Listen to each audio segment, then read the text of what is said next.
Avui la Mari ens explicarà algunes coses. Si us plau, escolteu amb atenció si desitgeu saber com va arribar aquí Mari Esboro.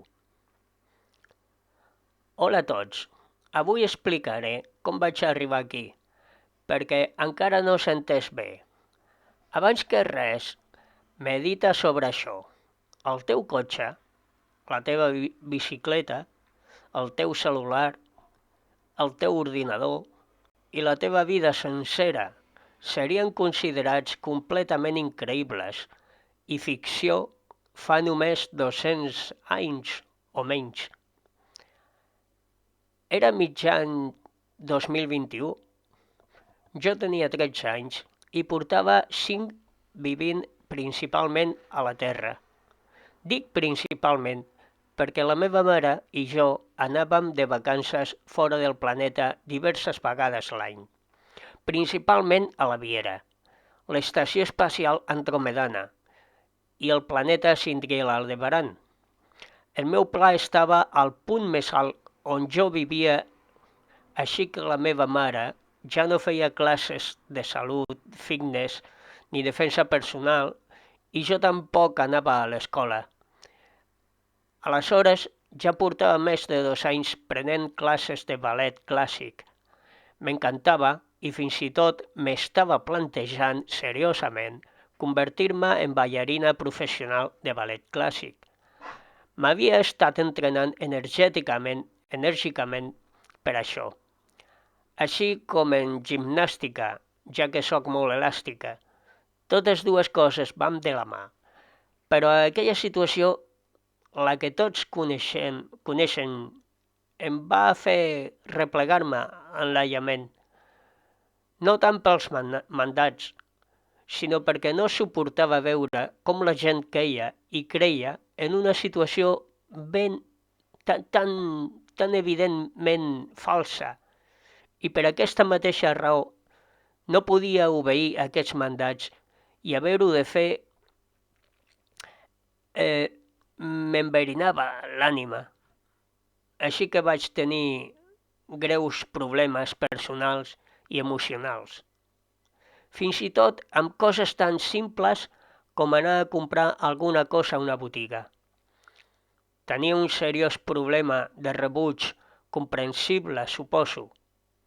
Així que la meva mare i jo vam decidir abandonar la Terra, almenys durant un temps, fins que aquesta situació s'allunyés, si és que s'allunyava, i vam decidir viure dins de l'Estació Espacial Andromedana, Viera, utilitzant la nau estel·lar de la meva mare, la Susi PS-157M, com casa nostra, ja que és prou gran per dins.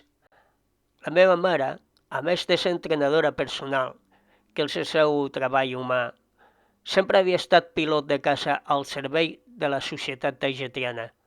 Per això tenia aquella nau estel·lar de caça de classe Susi. A mitjan 2021, un cert problema va sorgir a l'espai amb certa persona que estava actuant regressivament i sent antagonista a la societat tahitiana. No puc entrar en molts detalls perquè se'm va demanar específicament que no ho fes, però el que sí que puc dir és que era part d'un elaborat complot per prendre el control de la societat tahitiana i aquell complot involucrava el cabal regressiu de la Terra. Aquesta persona estava sent perseguida per naus tahitianes en aquell moment i es va informar que podria estar al voltant o a prop del nostre sector, de manera que la meva mare estava en alerta. Però com que ningú no pot estar pas en alerta tot el temps, un dia la meva mare se'n va anar ben endins de la nau andromedana Viera, Biosfera, la gran nau en forma de falca amagada darrere de la lluna. Ella portava hores allà dins i de la natura, i jo estava sola a la nostra nau quan la guia de Susi va començar a emetre una alerta de detecció de proximitat indicant que la persona que buscaven els taigetians era a la zona. La meva mare no es va endur el dispositiu de comunicació. Jo no sabia pas què fer perquè em vaig adonar que aquella nau enemiga seguia una configuració de vol de pas, cosa que significava que aviat s'allunyaria, qui sap on, i es tornaria a perdre el seu rastre. Així que vaig prendre una decisió de la qual sempre me'n penediria molt. Vaig donar instruccions a Susi perquè s'enlairés de l'hangar de la Viera on ens trobàvem i que seguís aquella nau estel·lar. Per descomptat, jo no ho sabia tot sobre navegació estel·lar, però en aquell moment creia saber prou. Però no sabia que la persona que intentava seguir era una experimentada pilot de caça i una veterana instructora de pilots de caça taigetians. Així que quan ella, perquè era una dona, es va adonar que jo la seguia, va començar a fer una maniobra de combat coneguda com a Space Kitten, és a dir, saltar d'un lloc a un altre moltes vegades de forma aleatòria per intentar perdre'm. Una nau estel·lar deixa una pertorbació al camp al voltant d'on va saltar i aquesta pertorbació dura uns segons o fins i tot minuts. Prou perquè una altra nau estel·lar llegeixi la freqüència d'aquesta pertorbació i amb ella l'ordinador pot saber on va ser aquesta altra nau estel·lar. S'anomena freqüència de detecció de destinació.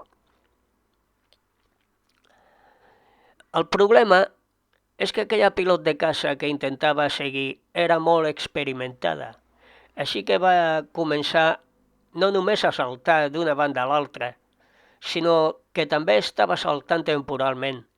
I això és quan un pilot de caça no només salta d'un lloc a l'atzar a un altre lloc a l'atzar, sinó que també salta a un altre moment en el temps de cadascun d'aquests llocs, també aleatòriament. Tot això en mode hiperespai, així que és un altre nivell. I aquí no només havem de considerar on era una nau, sinó també quan era allà, a l'atzar i moltes vegades. Ella saltava dins i fora d'aquelles localitzacions aleatòries amb la intenció òbvia de perdre la nau que la seguia, la meva, i això em portaria a perdre'm greument en el temps i l'espai. M'enfrontava a una pilot de caça molt experimentada, fent tot el possible per perdre el que ella considerava una gran amenaça, ja que la seva nau, també de la classe Susi, taigetiana, marcada amb el número TPT 156, va detectar que la meva nau era una Susi 2 o Super Susi, últim i millorat model, per tant classificada com de màxim perill per a ella. Ella no sabia que la pilot era una simple col·legiala de 13 anys, ballarina de ballet, i no un altre experimentat pilot de caça. Així que sí, em vaig perdre en el temps i l'espai. Després de només uns minuts estava molt perduda i no podia tornar per on havia vingut. No havia registrat la freqüència i la seqüència de cadascun dels meus salts i havia sobreescrit repetidament la freqüència de la meva ubicació inicial. Tot perquè estava massa entusiasmada. Perquè pensava que la meva mare estaria molt orgullosa de mi per atrapar aquesta pilot sense escrúpols que els taigetians estaven buscant. Bàsicament, jo ni tan sols sabia el que estava instruint a l'ordinador de vol de la nau, i fins ara no he estat capaç de tornar al lloc d'on vaig venir, o encara no. Però hi havia un altre pilot de caça molt experimentada també buscant la mateixa persona, i ella també estava seguint el patró de salt de freqüència d'aquella nau, caçant-la professionalment, la meva mare, però d'una altra línia temporal. Athena Elizabeth Swaruu. Tina, la que tots vostès coneixen, molt més jove que la meva mare original i només 5 anys més gran que jo, però ja amb molt d'entrenament. Per sort per a mi, ella va detectar que la meva nau també intentava seguir la Rebel. Ella va obrir una línia de comunicació amb mi. Al principi no vaig acceptar vídeo, només àudio, ja que tenia una mica de por. Encara que m'hi vaig obrir immediatament quan vaig sentir la seva veu, la veu de la meva mare. Quan per fi la vaig veure en vídeo, vaig reconèixer la forma del seu cos, però semblava no tan sols més jove, sinó diferent. Es va sorprendre en veure com era de jove i immediatament va demanar parlar amb la meva mare i em va preguntar on era ella. Per descomptat, vaig haver d'explicar-ho tot i es va preocupar força per la meva situació, sabent que era allà enmig de l'espai profund, enmig del no-res, sola i sense pistes. Com a pilot de combat experimentada, encara que també molt jove, el que va fer a continuació va ser acoblar les dues naus utilitzant les seves escotilles ventrals i després enllaçar els ordinadors de les nostres dues naus estel·lars de manera que la meva seguís a la seva com un mirall, perquè no es perdés de nou mentre jo em transferia a bord de la seva nau on es vam trobar per primera vegada i li vaig donar la notícia. Li vaig dir que jo era la seva filla d'una altra línia temporal. Per descomptat, jo estava plorant i plorant, però la Tina em va dir tranquil·litzadorament que ella m'ajudaria a trobar el meu camí de tornada a casa. I em va dir que ella era la meva mare ara, mentre que jo pogués tornar a la que em va donar llum. Però primer tenia que atrapar aquesta pilot renegada.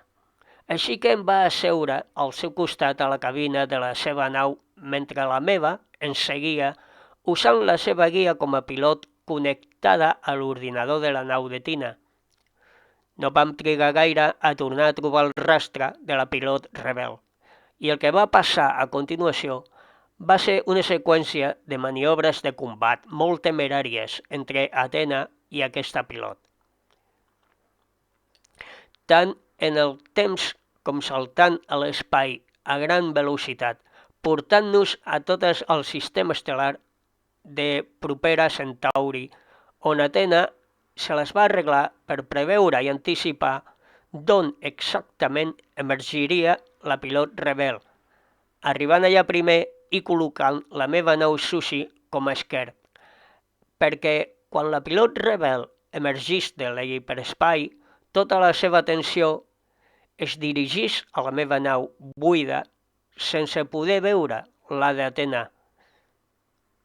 En una seqüència que només va durar uns segons i a gran velocitat, Athena va disparar i va impactar directament a la nau de la pilot rebel, destruint els seus motors i inutilitzant-la per sempre en una escena d'acció que va ser per molt el més emocionant que he viscut. A continuació, Athena, també experta en arts marcials com la meva mare original, va abordar la nau de la pilot rebel i la va detenir sense ajuda, mentre jo esperava mossegant-me les ungles al pont de la nau de Tina. Menys de 2 hores més tard, va arribar un creuer de combat pesat taigetià, classe Toleka, i diverses altres naus de combat taigetianes amb ell, així com un nombrós destacament militar centauri alfrateà, per supervisar el que estava succeint. Després de tot, és el seu espai. La línia temporal en què tot això va passar és aquesta línia temporal en què estem ara. Tots van procedir a anar a Temer per declarar el que havia passat. Totes les naus, incloent les nostres dues Susis i la mitja destruïda que la pilot renegada en custòdia estava usant. Tot i que jo estava de tornada a Temer, mai vaig tenir l'oportunitat de tornar a la platja, ja que estava més interessada a tornar a casa amb la meva mare i la meva línia de temps original. A Temer, Athena Elizabeth Swaru, o Tina, va ser guardonada amb un enderrocament de nau en combat oficial. Ningú va morir i fins ara segueix sent l'única pilot de caça que ha enderrocat amb èxit una nau estel·lar taigetiana classe Susi. Després que tota aquesta emoció havia passat i mentre encara érem a Temer, a Toleka, ciutat port espacial, Athena i jo, amb l'ajuda de la guia de la seva nau vinculada a la meva pròpia nau, vam començar a investigar totes les dades per trobar d'on jo havia vingut, per poder desxifrar la freqüència, per poder reprogramar-la de nou a l'ordinador de la meva nau i així jo poder tornar a casa. Però tot estava esborrat i totes les dades s'havien perdut o embolicat més enllà del desxifrable. El meu cor es va enfonsar i em vaig sentir molt trist i no vaig fer res més que plorar i plorar. La Tina insistia que ara ella era la meva mare i que no em preocupés, però comprenia el meu dolor. Des de Temer, la Tina i jo vam tornar a la nau Toleka, que orbita al voltant de la Terra, on l'esperaven els amics. Aquí vaig veure per primera vegada els taigetians que tots vostès coneixen i la petita Sofia, i així es Swaru, 4 anys més jove que jo. A dia d'avui segueixo sense poder tornar a la meva línia temporal original.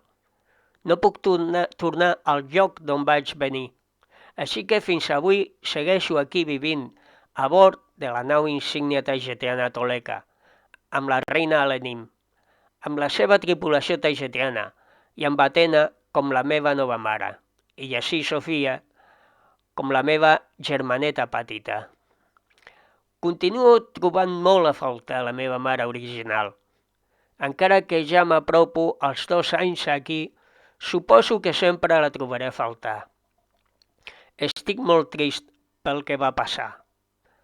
Però per altra banda, també vaig conèixer amics molt agradables i afectuosos que ara són la meva família. L'equip taigetià. Athena i Ashi insisteixen que la meva mare original, en estar en una altra línia temporal, només està patint la meva pèrdua al meu propi cap, perquè el temps no es mou allà, no en relació amb aquesta línia temporal en què estem tots. Així que tècnicament parlant, la meva mare original ni tan sols s'ha adonat que ha desaparegut. I si aquests codis de freqüència de la meva ubicació original poguessin ser recuperats d'alguna manera, jo podria tornar-hi just a aquell moment en què vaig partir i la meva mare original ni tan sols s'adonaria que alguna cosa havia passat. Però per descomptat s'adonaria que sóc 2 anys més gran que abans. Quin desastre! Ara com ara, sóc aquí i aquesta és la meva família, ara, i els estimo molt. Molt d'amor i una gran abraçada. Mari Swaru. Bé, ja hem sentit la Mari. Tremenda història. Però lamentablement es van perdre les dades i no és possible que tornés a aquella línia temporal i encara que pogués tornar, tornaria a donar-se aquella situació i de nou tornaria a sortir en persecució de la Rebel. I si decideix no fer-ho, la Rebel escapa. I això afectaria després a l'altra línia temporal perquè el futur canviaria. perquè l'altre pilot que va atrapar la Rebel va ser perquè en veure's la Rebel perseguida, en un dels salts va coincidir en la mateixa línia que l'altre pilot. Bé, tot és molt complex. I perquè tingueu una idea, si la Rebel escapa, el cavall potser hauria arribat a Cintriel Aldebaran o a Taigeta o a tots dos puestos. No vull ni pensar el que passaria en aquests supòsits. He d'acabar dient que actualment la reina és Mari Swaru. I ja no és a la Tuleca. Ara es troba a la nau Sadicleia. Aquest episodi que narrava ja és una mica antic. Gràcies a tots per participar, pels likes i comentaris, per compartir sempre al meu cor.